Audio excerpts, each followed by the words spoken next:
Hey YouTube, this is Pawpaw. We are going to be doing a video on my hunting e-bike setup and the different things I've done to my e-bike to get it ready for the 2025 season.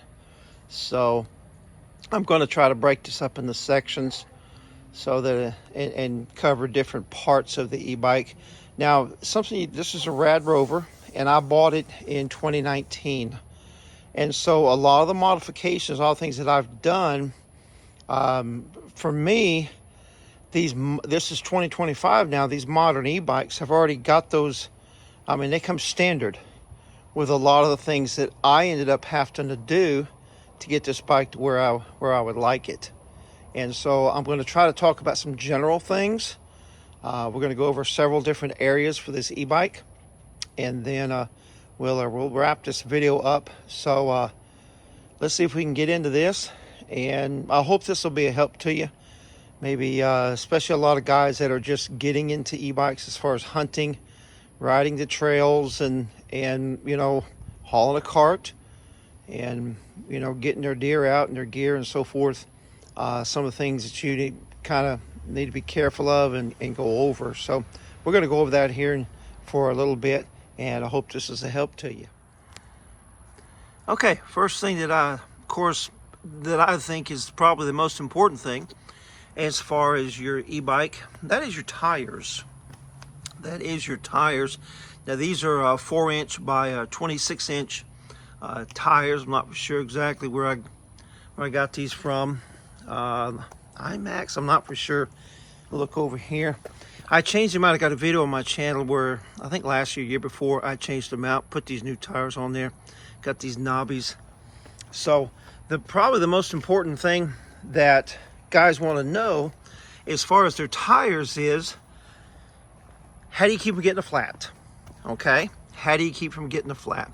All right, if you guys, when you go to replace your tires, if you've ever bought a tire like this from Amazon or online or whatever, it's going to come to you all folded up in a cardboard box.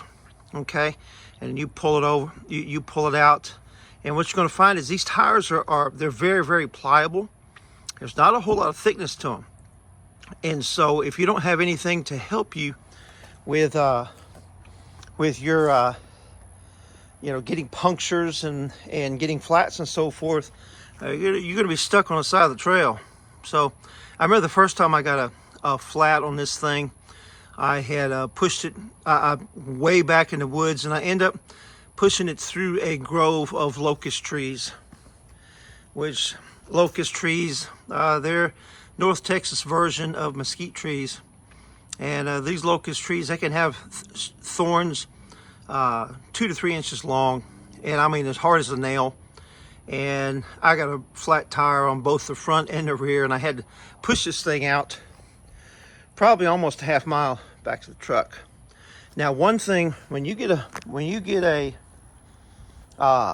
flat on these, you remember when we were kids and you'd get a flat on your bicycle tire, it would go flat, but it'd still stay on the rim. I guarantee you, when these tires go flat, you don't have to go but just a few yards, and those tires are coming off the rim. Okay, so what do I have in mind real quickly here? What I have in my tires, I've got new tires, basically new. You can see the tread on here. I've got 3 things in there. Number one, I've got some slime inside the inner tube. Okay, just name a brand. The kind that I got it from an ATV store. I can't even remember the name brand of it, but there's some slime that goes inside the tube. Okay. Second thing I have some Mr. Tuffy tire liners. What they do is they cover this section right here, right down the middle. That's where that tire liner is, and basically it's a very cut resistant, puncture resistant piece of plastic / rubber that goes all the way around the inside of the tire. If you watch my other video, you'll see where when I replace these tires, how I put that that tire liner in there using some adhesive tape to keep it all in place. But I've got the Slime, I got the Mr. Tuffy tire liners, and then I've also got what they call the Tannis Armor. Okay, the Tannis Armor. Now the name, they call it Tannis Armor, but the truth is I think that's a little bit misleading because it's not armor. Basically, these things are liners that go in the tire, and they go between the tire and the tube. When I put mine in, installed mine a couple years ago, they were ½ inch, 5/8 of an inch thick, and it's just dense foam.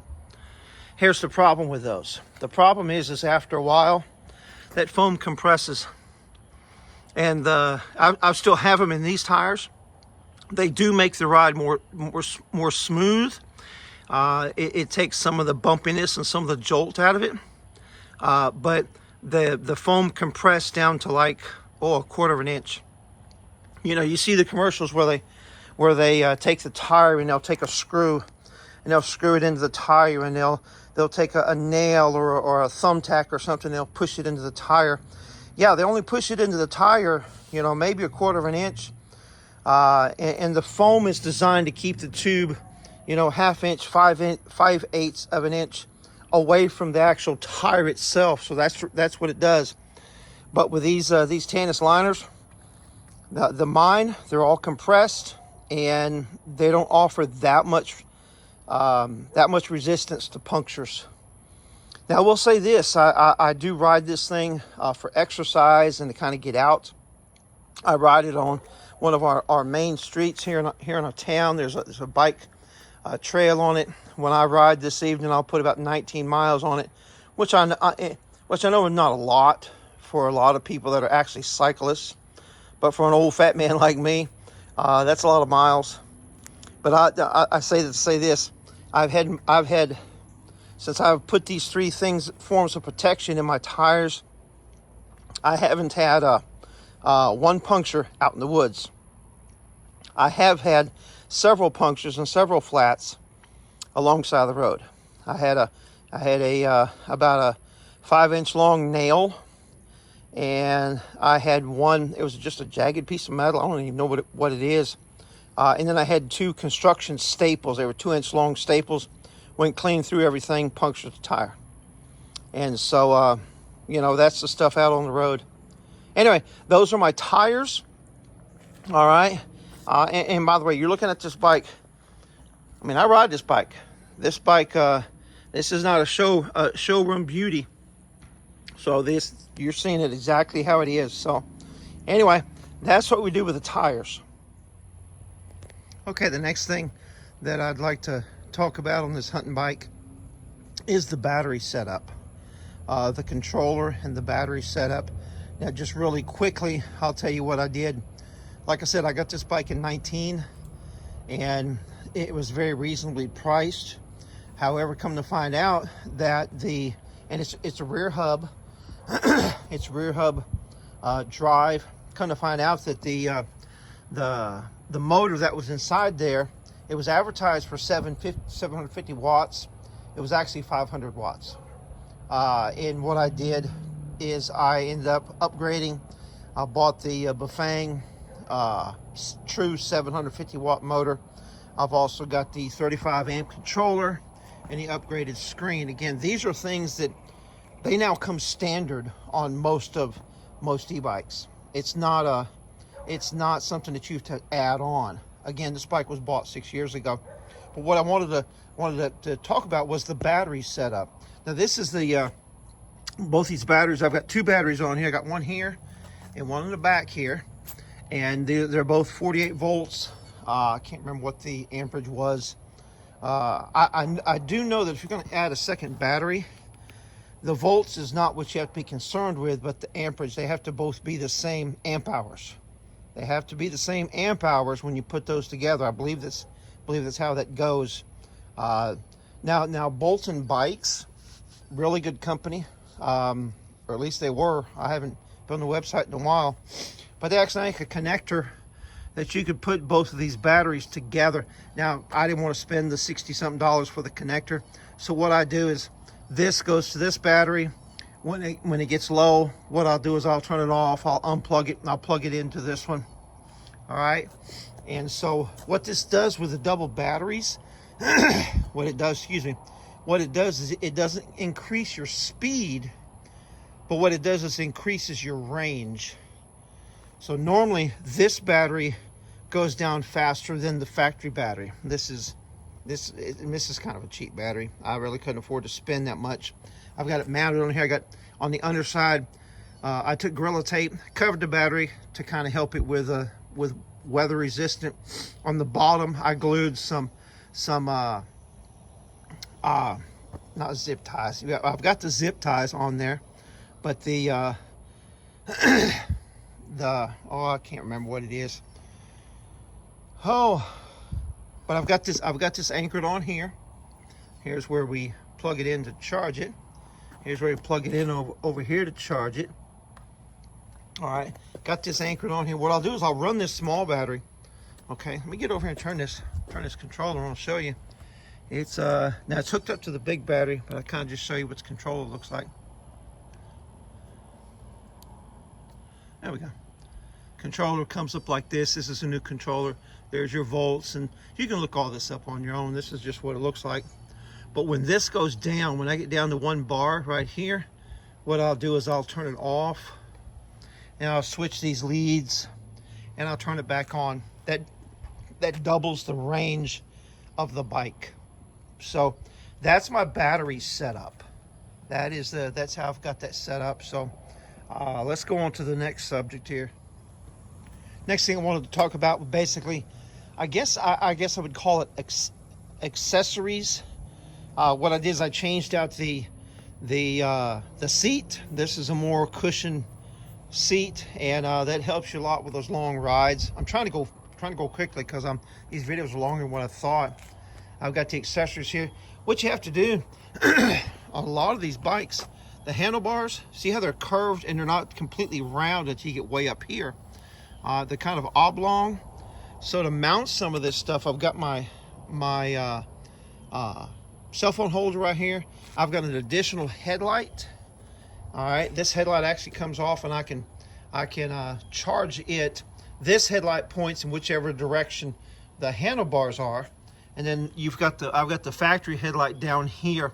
Now, they do have a more fancy, more powerful headlight that I could buy and put on there, but I think both of these together, they work just fine for me. What I had to do, though, if you'll notice, I had to buy this bar right here. It clips on with these clamps, and then that allows me to mount my additional headlight, my cell phone. I recently moved that because over here I'm going to put I need to get me a rear view mirror to be able to put that on. So I've got that. Those are kind of the accessories, I guess you'd say. That's how I'm handling that. Next thing I wanted to show you is just some emergency repair kit stuff I've got. I've got a little holder here. Is that what you call them? Little holder here. And inside here, I have a patch kit. I've got some CO2 cartridges. I've got, actually in the bottom of there, I've got the tools.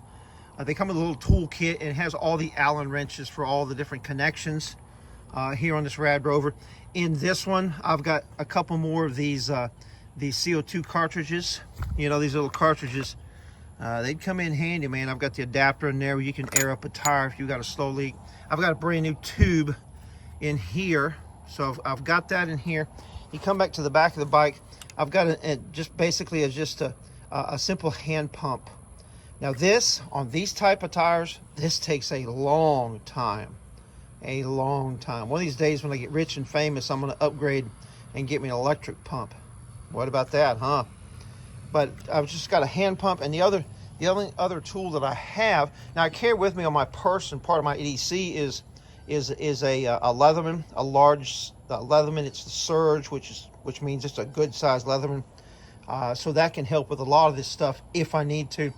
But here is the wrench that you need to be able to take the nuts off, to be able to take that rear tire off. Taking the front tire off is not a problem. You can pop this out, spin it, that front tire will come right off. Okay.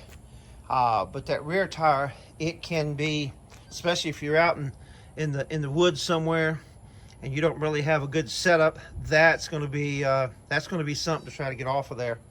But anyway, that's my repair kit. That's what I carry with me. I have it here. I'll zip that up here in a few seconds. Just got a couple more sections I want to go over before we finish the video. I guess the last thing I want to cover is storage or gear. Okay, if I have one regret, it's that I bought this, and a couple months later they came out with the step-through version. I wish I had gotten the step-through version, because I come over here and I'm gonna mount the bike from this side, and trying to get my big fat leg to swing over the top of this battery to get on this side of the bike, that's a chore. That is a chore. That also means that I can't put anything back here. I can't put anything back here. You know, a lot of guys on YouTube, they got the step through bikes, and they can put storage right here, and then just step through here, mount the bike, and take off. So I don't have a lot of storage right here. I do have storage up here in the front. Typically, now I saddle hunt probably almost exclusively, probably 95% of the time. And this is where my sticks go. I've got another, there's several different ways that I can put my sticks on. I'm also kind of experimenting with it, but I've got a place to put stuff here on this front. And then the other thing I want to do as far as storage or gear related, is my hitch. All right, this is just something that I basically rigged together. All right, by the way, when I bought it, it didn't come with fenders. I had to buy fenders. Okay, so your modern day bikes that have fenders on them, that's a good deal. But this the fenders come down in all of these places where this hitch, they already had the screws, and they already had the holes and everything. I just took some metal and bent it. I've got that fastened in there. This right here, this didn't come with the bike. This back rack right here, I used it, and that's what I put the battery on. The rack is attached to there. Again, on this other side, I've got zip ties everywhere, keeping everything in place. And then I've got a hitch. I've got basically an eye right here, and then my little trailer, my deer dolly in the garage, it has another hitch, and I just connect those two. I've got a couple videos on my channel of where I pulled out some deer with them. So that is it. So I hope that maybe this is informative. Hope this has been informative. You know, if you got questions, please put them down in the comments, and I'll try to answer them best I can. Give you some advice, and give you help best I can. Again, this is just some general stuff. A lot of the newer e-bikes that they have nowadays already have a lot of this stuff that's already factory. They already come with it, and so some of this stuff is really not going to be,